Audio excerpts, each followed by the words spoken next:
కుట్లేంచుకున్నాడు ఆయన. ఆ కుట్లేసిన ఆయన రాష్ట్ర మెడికల్ కార్పొరేషన్కి చైర్మన్ అయ్యి ఆ డాక్టర్కి 1000 కోట్లు ప్రజల సొమ్ము ఖర్చు పెట్టే పెత్తనాన్ని అప్పగిచ్చాడు 5 ఏళ్ళు జగన్ రెడ్డి గారు. ఆ కోడికత్తి సీను 5 ఏళ్ళు పైగా రాజమండ్రి సెంట్రల్ జైల్లో బాధలు పడి మొన్నే కోర్టు ద్వారా బయటకు వచ్చాడు. ఈ డ్రామా రక్తి కట్టలేదని ఆ రోజు ఐపాక్ టీం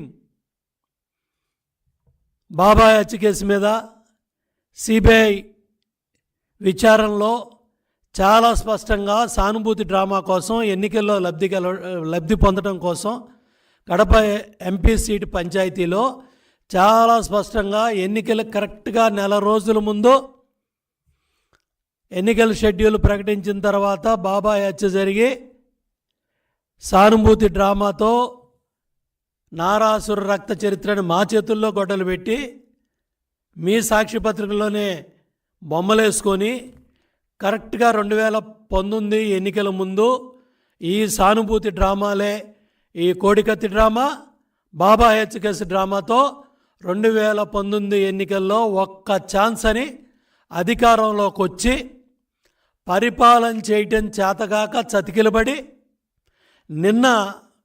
మొన్న గుంటూరులో సభ ఫెయిల్ అయింది, ర్యాలీ ఫెయిల్ అయింది. విజయవాడకు వచ్చిన ర్యాలీని గంటల తరబడి విజయవాడ నగర ప్రజలకు నరకం ఏంటో నిన్న చూపించారు.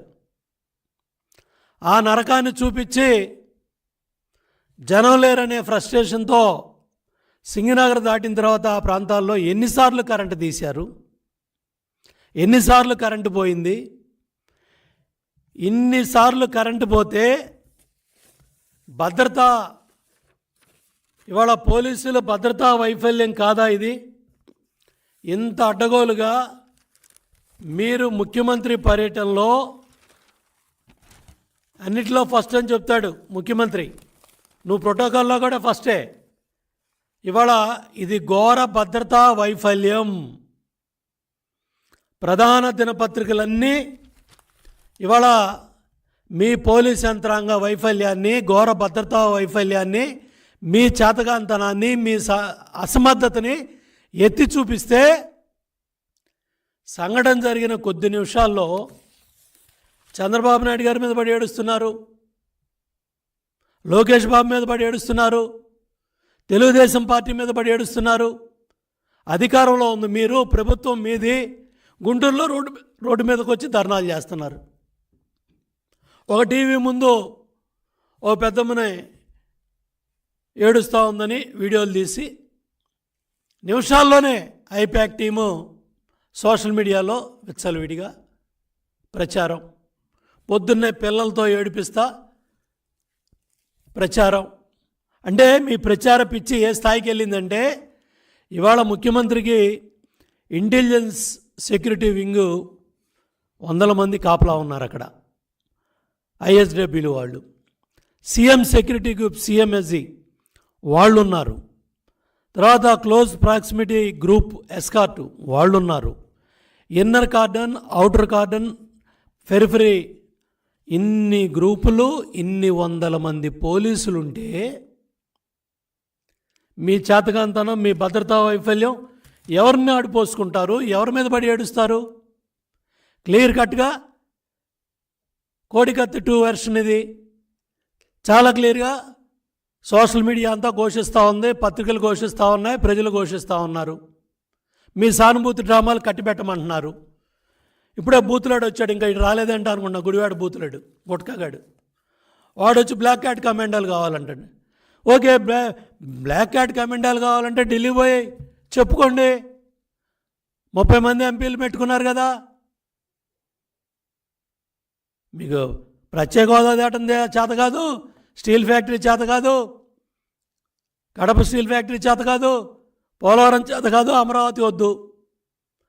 30 మందిలో ఎంపీలను పెట్టుకొని ఏడిసి బ్లాక్ క్యాట్ కమాండాలు కావాలంటే ఈ డ్రామాలు ఆడాలా? ఈ అవసరమా బూతులడా ముఖ్యమంత్రి? నీకు బ్లాక్ క్యాట్ కమాండాలు కావాలంటే ఈ డ్రామాలు అవసరమా? బూతులాడు ఏం చెబుతున్నాడు? మాకు బ్లాక్ కార్డ్ కమాండోలు కావాలి. చంద్రబాబు నాయుడు గారు Z+ కేటగిరీ ఉన్నారు, లోకేష్ బాబు జెడ్ కేటగిరీ వచ్చింది, మాకు కూడా బ్లాక్ కార్డ్ కమాండోలు కావాలి. మీకు బ్లాక్ కార్డ్ కమాండోలు కావాలంటే ఢిల్లీ పోయి కాగితం పెట్టుకోండి. మీ చేతకంతానో మేము ముఖ్యమంత్రిగా పరిపాలన చేయడానికి ఇన్ని వందల మంది పోలీసులు పెట్టుకొని కూడా రాళ్ళు పడ్డాయి కాబట్టి మా బ్లాక్ కార్డ్ కమాండోలను పోయి ఢిల్లీ పోయి అడగండి. మా మీద పడి ఏడుస్తారేంటి? మమ్మల్ని తిడతారేంటి? నోటికి వచ్చినట్టు నోరు ఉందని అద్దు అదుపు లేకుండా ఈ బడుద్దాయి మాట్లాడుతూ ఉన్నాడు. తెలుగుదేశం పార్టీ మీద ఎక్కడి నుంచి వచ్చావు నువ్వు వచ్చిన తెలుగుదేశం పార్టీలోంచి. నీకు 2 సార్లు బీఫామ్ ఇచ్చిన తెలుగుదేశం, నీకు రాజకీయ భిక్ష పెట్టింది చంద్రబాబు నాయుడు గారు. నువ్వేంద్ర మా మీద పడి ఏడుస్తావు? ఎవడికి పట్టింది మీ మీద రాళ్ళు వేయాలని కర్మ? మాకేం పట్టింది? దీని మీద పూర్తి స్థాయి సిబిఐ విచారణ జరగాలి. 307 కేసు అంటున్నారు ఇవాళ. గతంలో రాళ్ళు దాళ్ళు జరిగిన ప్రజాగళం ఏదైతే యువగళం పాదయాత్రలో లోకేష్ బాబు మీద పాదయాత్ర మీద రాళ్ళు వేసినప్పుడు బెయిలబుల్ సెక్షన్లో, నందిగాంలో బెయిలబుల్ సెక్షన్లో, ఎర్రగొండపాలెంలో బెయిలబుల్ సెక్షన్లో, అంగళలో బెయిలబుల్ సెక్షన్లో, ఇవాళ 307 కేసు అంటున్న వాళ్ళు సిబిఐని ఎందుకు అడగలేకపోతున్నారు? సిబిఐ విచారణ కావాలని మేము చీఫ్ ఎలక్టరల్ ఆఫీసర్ని అడుగుతాం, విజ్ఞప్తి చేస్తాం. దీని మీద పూర్తి స్థాయి విచారణ జరగాలి. 5 ఏళ్ల క్రితం కోడికత్తి డ్రామా జరిగింది, 5 ఏళ్ల క్రితం బాబాయ్ హత్య జరిగింది. ఇవాళ కూడా ముద్దాయిల్ని కాపాడుతూ వాళ్ళకి రక్షణ ఇస్తూ మళ్ళీ వాళ్ళని ఎన్నికల్లో పోటీ చేపిస్తూ మళ్ళీ ఇవాళ సేమ్ డ్రామా 5 ఏళ్ల క్రితం ఏ వాడారో అదే డ్రామా ఇవాళ గులకరాయి దాడి, ఈ రాళ్ళ దాడి అగంతకుడు అంటున్నారు, క్యాట్ బాల్ అంటున్నారు, ఎయిర్ గన్ అంటున్నారు. ఒక ఆయన సౌండ్, అంత పెద్ద సౌండ్ ఉంటే శబ్దం విన్నాను అంటున్నాడు ఒక ఆయన. ఈ విధంగా మీ డ్రామాలన్నీ కూడా రాష్ట్ర ప్రజలు 24 గంటల నుంచి చూస్తూ ఉన్నారు. కాబట్టి ఇమ్మీడియట్గా దీని మీద సిబిఐ విచారణ మేము డిమాండ్ చేస్తున్నాం. ఇది పూర్తిగా పోలీస్ భద్రతా వైఫల్యం. DGP Rajendranath Reddy, intelligence DG, additional DG Seetharamanjaneyulu, అట్లాగే Vijayawada CP commissioner of police Rana, అట్లాగే చీఫ్